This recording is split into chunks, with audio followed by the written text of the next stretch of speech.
لبيك اللهم لبيك لبيك لا شريك لك لبيك إن الحمد والنعمة لك والملك لا شريك لك. Peace TV presents. আমার নাম রেনেলদা এবং আমি একজন খ্রিস্টান। মানে আমি দীর্ঘদিন যাবত নিজের মধ্যে একটা খটকা অনুভব করছি। যে প্রশ্নটি আমি আপনাকে করতে চাই সেটি প্রায় এরকম হতে পারে ধারণা, কিংবা এরকম যে আমি মানুষের দ্বারা উদ্বুদ্ধ হয়েছি। আমার প্রথম প্রশ্নের মতো এটা হচ্ছে শুকর সম্পর্কে। মূলত আমি জানতে চাই হারাম কথাটির মানে আসলে কি। মানে ইসলামের মতো ধর্মে এটা কারো বিরুদ্ধে অভিযোগ নয়, কোনো ভুলের জন্য আমি বলছি না এটা বড় কোনো ভুল। কেন শুকর হারাম? কারণ আমি একটি খ্রিস্টান সম্মেলনে যোগদান করেছিলাম এবং সেখানে বলা হয়েছে, সেখানে একজন ধর্মযাজক যিনি বলেছিলেন ইসলামে শুকর হারাম কেন, তিনি একটি দৃষ্টান্ত দেন। বলেন একই আবর্জনা, যেমন এটি সার হিসেবে ব্যবহৃত গাছের জন্য, গাছপালা, ধরুন এটি একটি আম গাছ, আম ধরল, শেকড় একই পুষ্টি শোষণ করলো, একই আবর্জনায় নতুন আম হলো এবং আমরা তা খেলাম। তাহলে শুকর ও আম খাওয়ার মধ্যে এখানে তফাৎ কোথায়?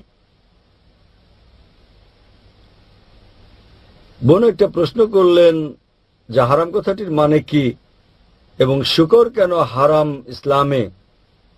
আর তিনি যাজকের দৃষ্টান্ত দিয়েছেন, একজন খ্রিস্টান যাজক যিনি বলেছেন যে সার যা হচ্ছে ময়লা আবর্জনা গাছ শোষণ করে, গাছ বড় হয়, আম ধরে এবং আমরা সে আম খাই। বলার চেষ্টা করা হয়েছে যে যদি আমরা বর্জ্য খাই শুকরের, এটা কারোর জন্য ভালো হতে পারে, আবার কারোর জন্য ভালো নাও হতে পারে। এখানে যেটা বোঝাতে চাওয়া হয়েছে, তাই ইসলামে এটা হারাম কিন্তু খ্রিস্ট ধর্মে হালাল।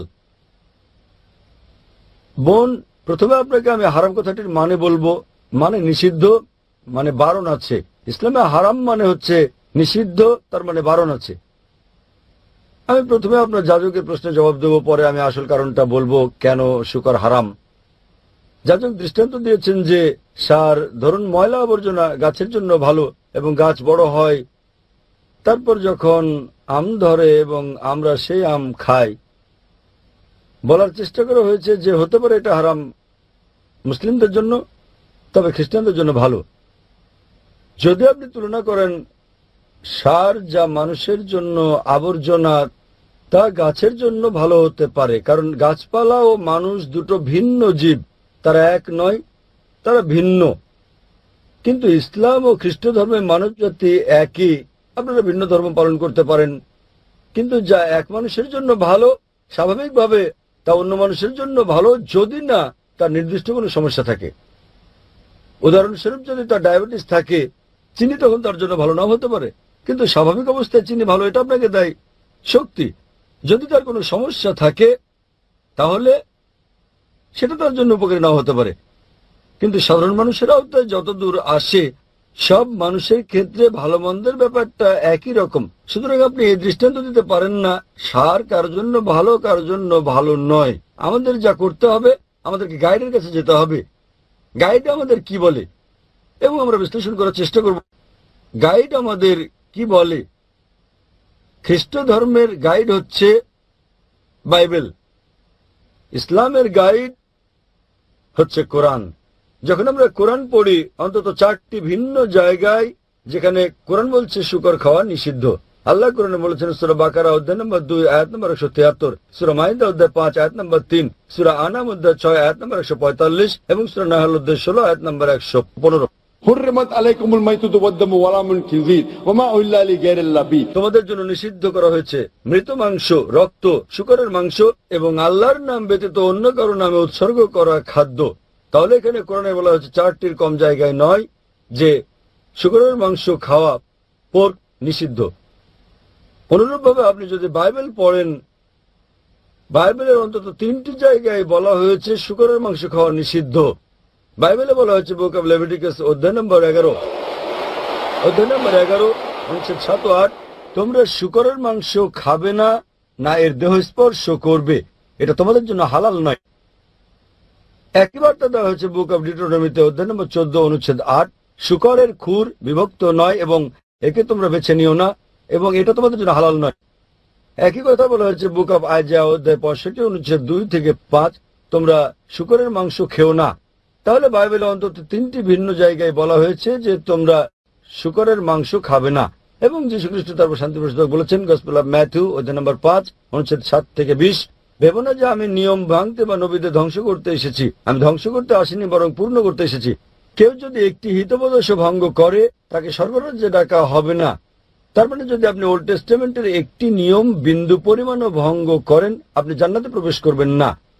তাই একজন খ্রিস্টান হিসেবে যদি আপনি বাইবেল বিশ্বাস করেন তাহলে শূকরের মাংস খাওয়া আপনার জন্য নিষিদ্ধ, আপনার জন্য বারণ, আপনার জন্য হারাম। যদি আপনি মুসলিম হন, যদি আপনি কোরআন বিশ্বাস করেন, এটা নিষিদ্ধ। যদি আপনি বাইবেল কিংবা কোরআন বিশ্বাস না করেন, আসুন বিশ্লেষণ করে দেখি আজকালকার কারণ যুক্তি ও বিজ্ঞান শূকরের মাংস সম্পর্কে কি বলে। আজকালকার বিজ্ঞান আমাদেরকে বলছে যে আপনি শূকরের মাংস খেলে সম্ভাবনা আছে যে অন্তত আপনার 70টি রোগ হতে পারে, আপনার গুণাকৃমি হতে পারে, আপনার কেঁচোকৃমি হতে পারে, যেটা সবচেয়ে বিপজ্জনক অন্যান্য সব রোগের মধ্যে সেটা হচ্ছে ফিতাকৃমি। একে বলে টিনিয়া সোলিয়াম এবং এটি থাকে পরিপাকতন্ত্রে আর এটি খুবই লম্বা। যদি আপনি খুব ভালো করে সিদ্ধ করেন ডিম, টিনিয়া সোলিয়ামের ওভা তখনও মরে না এবং পরিপাক নালী থেকে এটা রক্তের মধ্য দিয়ে শরীরে প্রায় সব অঙ্গেই যেতে পারে। এটি চোখে ঢুকে অন্ধ করে দিতে পারে চোখ, হৃৎপিণ্ডে ঢুকে হার্ট অ্যাটাক ঘটাতে পারে, এটি মস্তিষ্কে ঢুকে মস্তিষ্ক অকার্য করে দিতে পারে। এবং যখন আপনি বুঝতে পারবেন যে আপনি এই রোগে আক্রান্ত ততক্ষণে দেখবেন আপনার অপূরণীয় ক্ষতি হয়ে গেছে। অধিকন্তু বর্তমান বিজ্ঞান আমাদের বলছে যখন আপনি শূকরের মাংস খান দেখবেন তাতে চর্বির উপাদান বেশি রয়েছে, বরং কম রয়েছে মাংসপেশি করার উপাদান।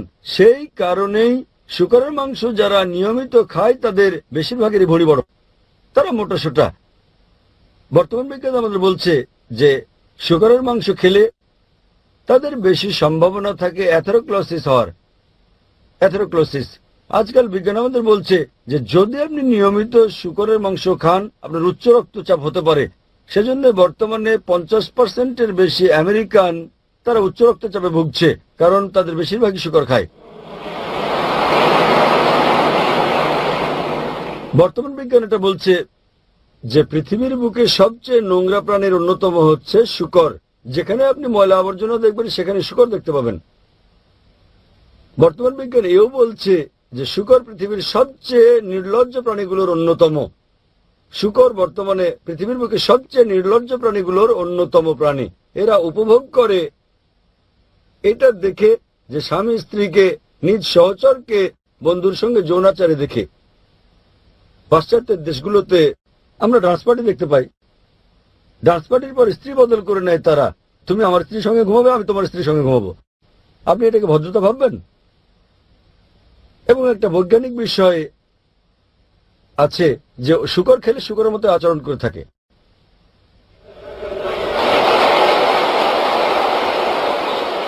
আশা করি উত্তরটা পেয়েছেন বোন।